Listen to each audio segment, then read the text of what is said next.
Hello friends, આજના આ વિડીયોમાં આપણે અગેન્સ્ટ ધ ઓડ્સની second story that is Sitapur's light ભણીશું. સીતાપુર એક એવું ગામ છે જ્યાં લાઇટ નહોતી અને ગામના લોકોએ લાઇટ વગર કઈ મુશ્કેલીઓનો સામનો કર્યો અને ત્યાં લાઇટ કેવી રીતે આવી એની અહીં વાત કરી છે. તો ચાલો લેસન શરૂ કરીએ. In rural Uttar Pradesh over 60% of households are without power. Rural એટલે ગામડાનો એરિયા એન્ડ હાઉસહોલ્ડ્સ એટલે ઘરો. ઉત્તર પ્રદેશના ગામડાઓમાં 60% વધારે એવા ઘર હતા કે જેમાં વીજળી જ નહોતી. Sitapur district is one such place with no power અને સીતાપુર આમાંનું એક ગામ છે કે જ્યાં પાવર નથી. A small social enterprise called Mera Gaon power that is MGP is trying to change things. એક નાનકડી એવી સામાજિક સંસ્થા જેનું નામ હતું મેરા ગાંવ પાવર, જેને ટૂંકમાં MGP કહેવાય છે, એમણે આ પરિસ્થિતિ બદલવાનું નક્કી કર્યું. સોશિયલ એટલે સામાજિક, એન્ટરપ્રાઇઝ એટલે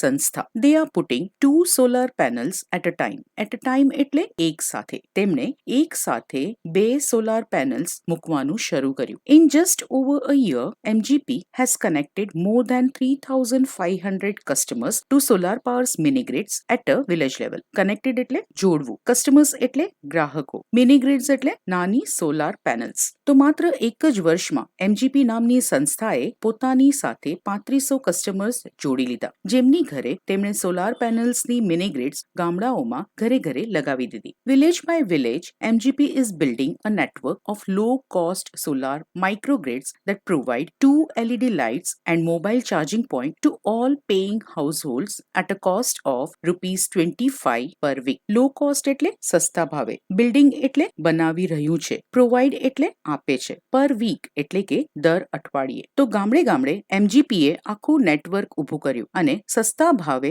એમણે સોલાર માઇક્રોગ્રિડ્સ આપવાનું શરૂ કર્યું. અને આ માઇક્રોગ્રિડ 2 LED લાઇટ્સ અને એક મોબાઈલ ચાર્જિંગ પોઈન્ટ આપે છે એવા બધા ઘરોને કે જે ચૂકવતા હોય ₹25 per week. That is cheaper than kerosene which can cost almost double across a month. Cheaper એટલે સસ્તું, અક્રોસ અ મંથ એટલે મહિના દરમિયાન. હવે આ સોલાર પેનલ્સનો ખર્ચો કેરોસીન કરતા પણ સસ્તું પડે છે. જો એ લોકો કેરોસીનના દીવા કરે છે તો એમને સોલાર પેનલ્સના ખર્ચા કરતા પણ ડબલ ખર્ચો થાય છે. એટલે કે ₹25 પર વીકનો ખર્ચો તો મહિનાના થયા ₹100 અને આનાથી ડબલ એટલે કે જો એ લોકો કેરોસીનના દીવા કરે તો એમને મહિનાના ₹200 થતા. And that also without mobile charging point. આગળ જોઈએ. Solar power as a smokeless source of light comes with added benefits to customer health. Smokeless એટલે ધુમાડા રહિત, સોર્સ એટલે સ્ત્રોત, એડેડ એટલે વધારાનો અને બેનિફિટ એટલે ફાયદો. તો આ જે સોલાર પાવર છે એ લાઇટનો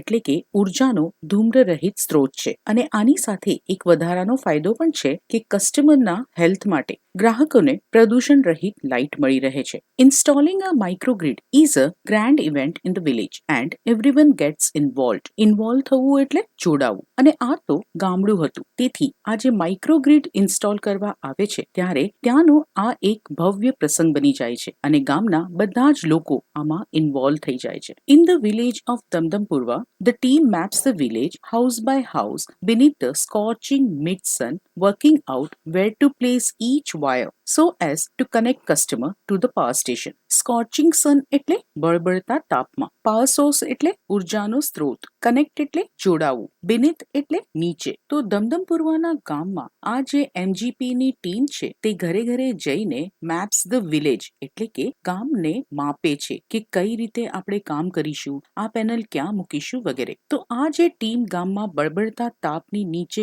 ઘરે ઘરે જઈને વર્કઆઉટ કરે છે કે હરેક વાયરને ક્યાં મૂકશું, કેવી રીતે વાયરને અહીંથી ત્યાં લઈ જઈશું, જેથી કરીને કસ્ટમર્સને એ લોકો પાવર સોર્સ સાથે કનેક્ટ કરી શકે. Some householders join in while others look on, calling out orders or watching the curious proceedings wide-eyed. Householders એટલે ઘરના લોકો, ક્યુરિયસ એટલે જિજ્ઞાસા સાથે, calling out orders એટલે કે ઓર્ડર્સ આપી રહ્યા હતા, વાઇડ-આઇડ એટલે પહોળી આંખે, પ્રોસિડિંગ્સ એટલે પ્રક્રિયા. તો જ્યારે આ MGP ની ટીમ કામ કરતી હતી ત્યારે કેટલાક ઘરના લોકો આ ટીમની સાથે કામમાં જોડાતા, એમને મદદ કરતા, તો કેટલાક લોકો ઊભા રહીને જોયા કરતા, નિરીક્ષણ કરતા અને બીજાને ઓર્ડર્સ આપતા કે અરે આમ નહીં આમ કરવાનું. અને કેટલાક લોકો આ બધી વસ્તુને જિજ્ઞાસા સાથે પહોળી આંખે જોતા હતા.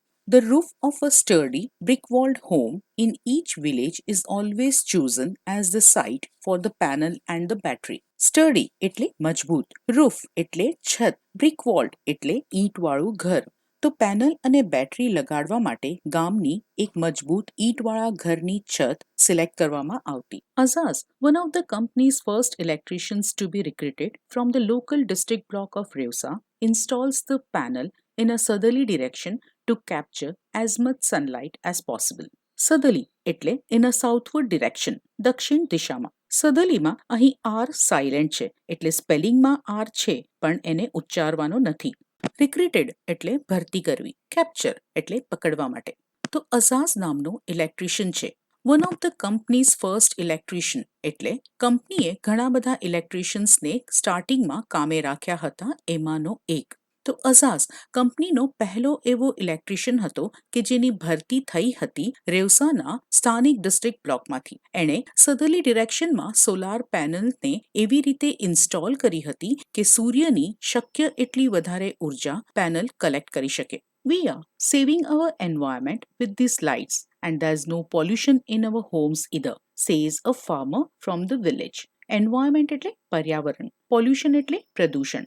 ગામના એક ખેડૂતે કહ્યું કે આ લાઇટ્સ લગાવવાથી અમે આપણા પર્યાવરણને બચાવી રહ્યા છે અને અમારા ઘરોમાં પણ પોલ્યુશન નથી થતું. New businesses are starting to emerge amongst the customers too, says another. Amongst એટલે ની વચ્ચે, emerge એટલે ઉભરવું, શરૂ થવું. ઘણા બધા ગ્રાહકોની વચ્ચે નવા નવા બિઝનેસ પણ શરૂ થવા લાગ્યા. આવું ગામના એક બીજા વ્યક્તિએ કહ્યું. In one village, customers are using the light to weave saris by night. To weave એટલે વણવું, ગૂંથવું. એક ગામડામાં તો કસ્ટમર્સ રાતના આ લાઇટનો ઉપયોગ સારી વીવ કરવામાં પણ કરી રહ્યા છે. તો પહેલા તો લાઇટ ન હતી એટલે રાતના કંઈ કામ થતું નહીં, પણ હવે તો લાઇટ આવી ગયા પછી લાઇટનો ઉપયોગ કરી એ લોકો કમાવા પણ લાગ્યા. દિવસના ખેતી કરી અને રાતના સાડી ગૂંથવાનું કામ કરી. In another, one man now has a night business making plastic tablecloth, he says. બીજા એક ગામમાં તો એક માણસે રાતના પણ ધંધો શરૂ કરી દીધો. શેનો બિઝનેસ? તો ટેબલ પર જે પ્લાસ્ટિકનો ટેબલ ક્લોથ પાથરવામાં આવે છે તેનો ધંધો. It's nice to have light while we cook and eat. Our children are also studying more. લોકો કહે છે કે જ્યારે અમે રસોઈ કરતા હોઈએ અથવા જમતા હોઈએ ત્યારે અમારા ઘરે હવે લાઇટ છે તો અમને ગમે છે, કેમ કે પહેલા અમે અંધારામાં રસોઈ બનાવતા અને જમતા, પણ હવે લાઇટ હોવાથી અમને ગમે છે. અમારા બાળકો પણ હવે રાત્રે મોડે સુધી ભણી શકે છે. નહીં તો પહેલા તો રાતના છોકરાઓને વહેલા સૂઈ જવું પડતું, કેમ કે રોજ રોજ તો કેરોસીનના દીવા પોસાય નહીં, પણ હવે એવું નથી. બાળકો મોડે સુધી ભણી શકે છે. તો આ હતી સીતાપુર્સ લાઇટની એક ઇન્ટરેસ્ટિંગ સ્ટોરી કે જેમાં બતાવ્યું છે કે સોલાર પેનલથી ચાલતી ઉર્જાના લીધે ગામમાં કેવો બદલાવ આવ્યો.